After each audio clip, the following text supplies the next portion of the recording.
Ito po mga guys, dahil dito muna kayo nagtatambay dahil hindi pa kayo pinapasok sa customer. Ay kahapon pa kami dito na napapagod na kami naghihintay. Itong driver ko napagod na dahil naglinis na lang sa truck. Ewan ko kung bakit.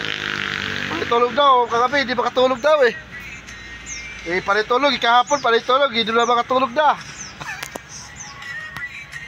Ito guys, dahil dito pa kami sa Lucena, Batangas. Dito po kami dahil wala pa. Naghihintay kami ng text yung customer. Hindi pa kami pinapasok, kay kahapon pa kami dito. Iwan ko bakit. Dahil naka-schedule po kami dito yung customer namin panlinggo daw.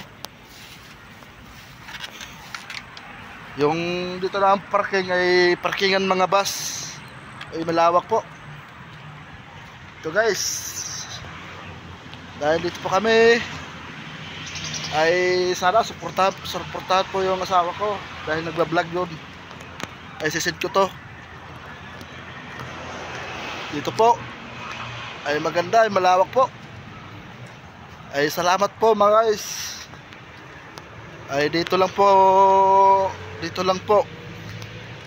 ay okay na po yung video namin dahil ito lang ipapakita ko yung truck namin.